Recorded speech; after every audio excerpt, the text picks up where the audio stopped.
Bueno, en este cuadro vamos a comparar la Ley de Educación Nacional con otros dos cuerpos legales.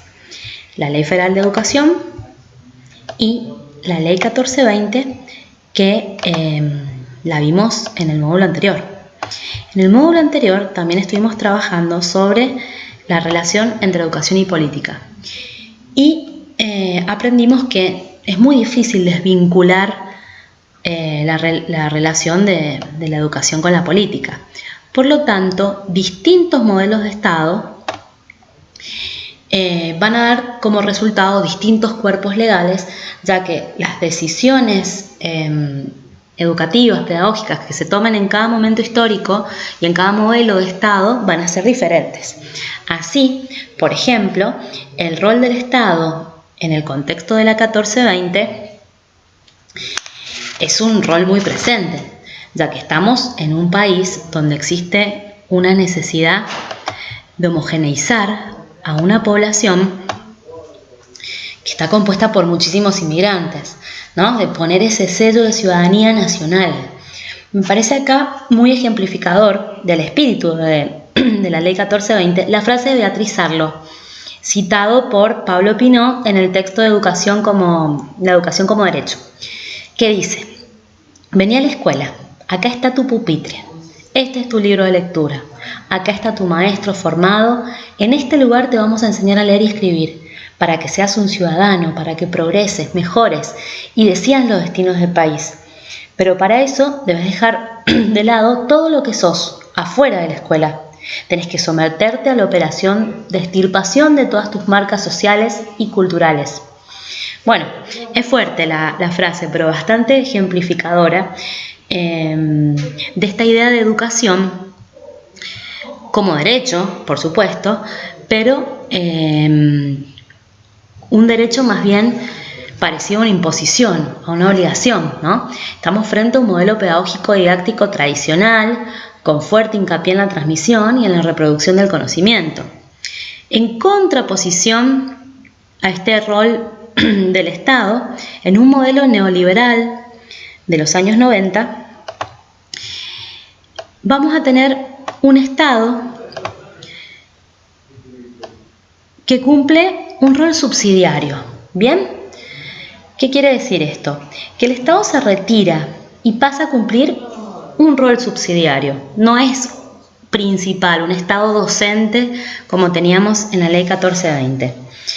Se retira achicando su territorio, ya que literalmente transfiere sus escuelas a las provincias y el Ministerio de Educación se transforma en un ministerio sin escuelas.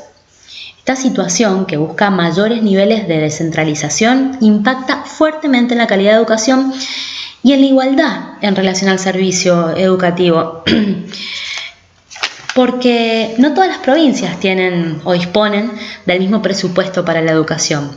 Les doy un ejemplo. En promedio, bien, en el periodo 1994-2000, se destinaba en Santa Cruz 2.799 dólares en ese entonces por alumno, pero en Salta se invertía 688 por alumno. Pueden decir que, bueno, que son territorios muy diferentes, que el costo de vida es muy distinto, así que comparemos dos lugares más parecidos. Por ejemplo, Capital Federal y Buenos Aires. Bien, en Capital Federal se pagaba 1.527 pesos por alumno, mientras que en la provincia de Buenos Aires, o sea, cruzando una avenida, 926. Se puede ver que la transferencia de los servicios educativos condujo a una brutal desigualdad educativa en la Argentina. La educación va a quedar sujeta a las leyes del mercado y empieza a propagarse, por decirlo de alguna manera, la educación privada, subvencionada por supuesto. Y la escuela pública queda como la opción al que no puede pagar la escuela privada. Bueno, en relación a la Ley de Educación Nacional, el rol del Estado busca de cierta manera recuperar el espíritu de la 1420. Bien, buscar la centralidad del Estado en la educación, entendiendo que la educación no es considerada mercancía. Y esto lo dice explícitamente en el artículo 10, oponiéndose a toda forma de mercantilización de la educación.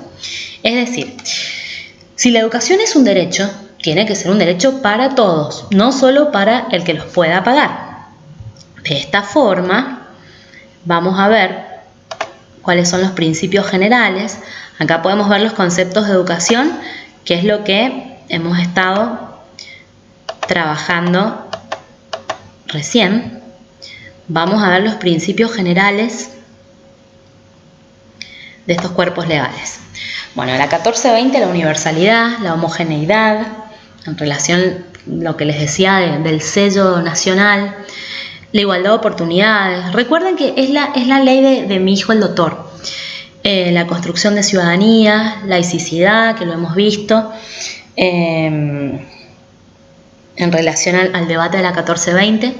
Bueno, en la ley federal, como es una ley que tiene muchos principios empresariales, la eficiencia, la eficacia y la competitividad van a ser palabras muy recurrentes dentro de ese marco legal. Y en la ley de educación nacional, como busca entender la educación como un derecho, un principio fundamental es que la educación y el conocimiento son un bien público. Bien. Bueno, en relación a la obligatoriedad y gratuidad. La 1420 ofrecía una educación obligatoria y gratuita solo en la primaria. Solo en la primaria. La secundaria, los colegios secundarios,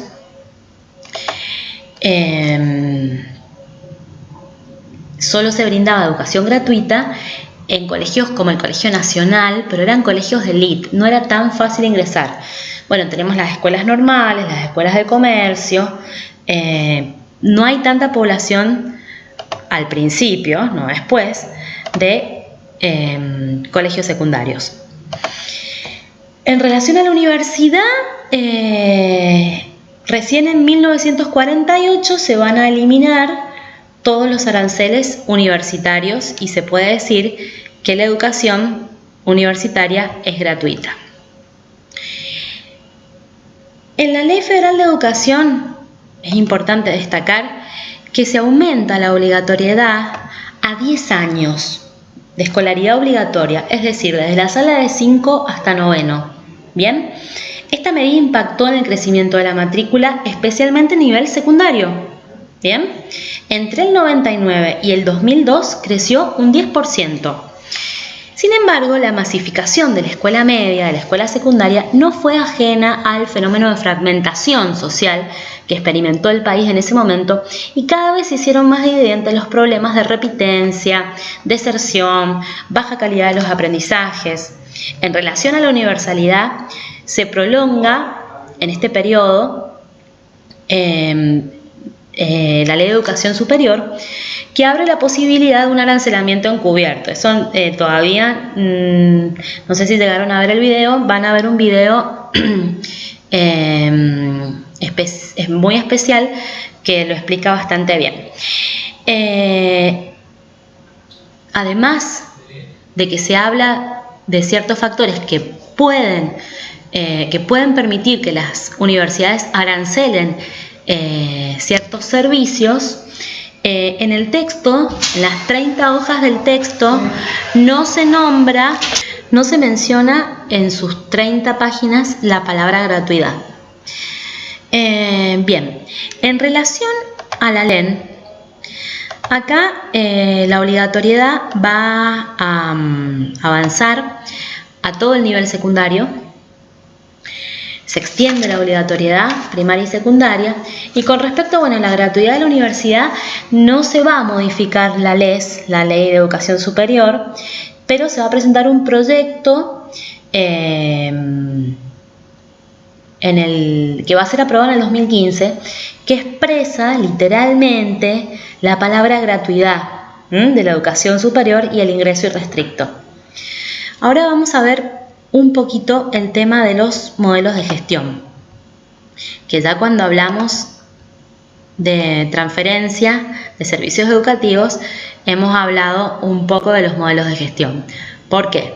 Vamos a saltearnos y vamos a ir a la ley federal. En la ley federal se habla de descentralización, ¿bien?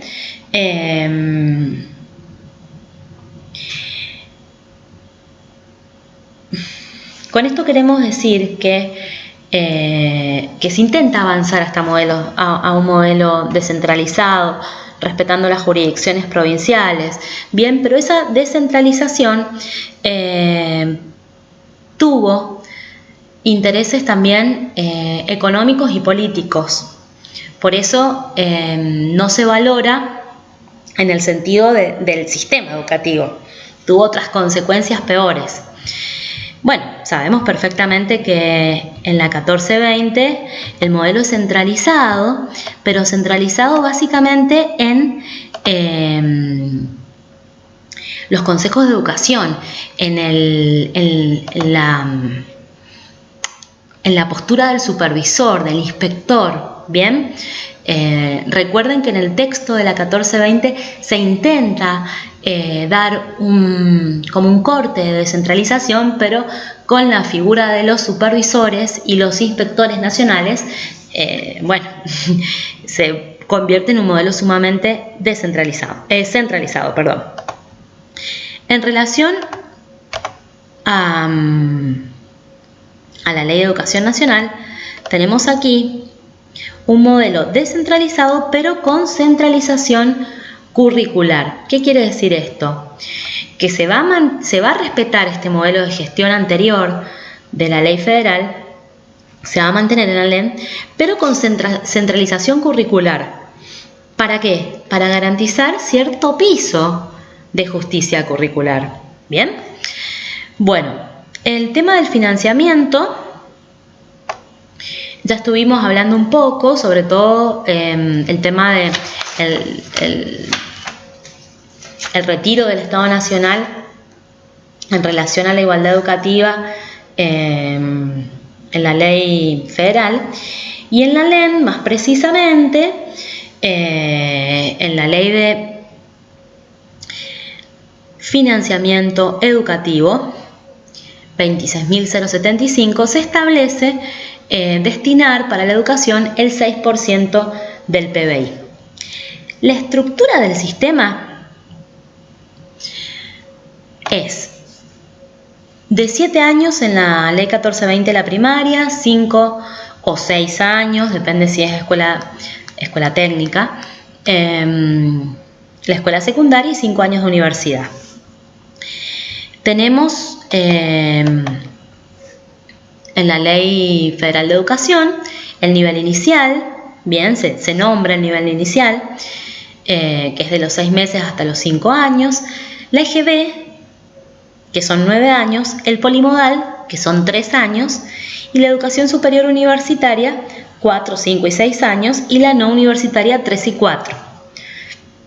En la Ley de Educación Nacional también tenemos el nivel inicial, desde que se llama igual, de 6 meses hasta 5 años, la primaria de 6 o 7 años, porque hay algunos que tienen el séptimo y otros lo tienen integrado a la secundaria, por lo tanto va a haber secundarias de 5 o 6 años, ¿no? Si tienen secundarizado el séptimo o no.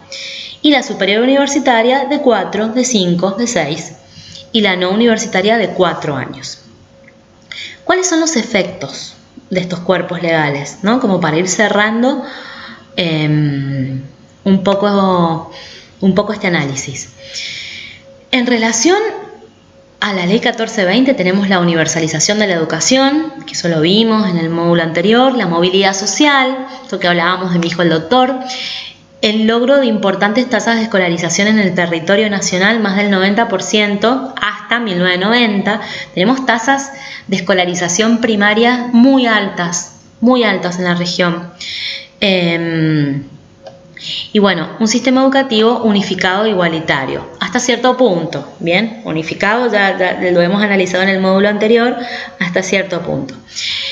La Ley Federal de Educación, ¿qué nos dejó?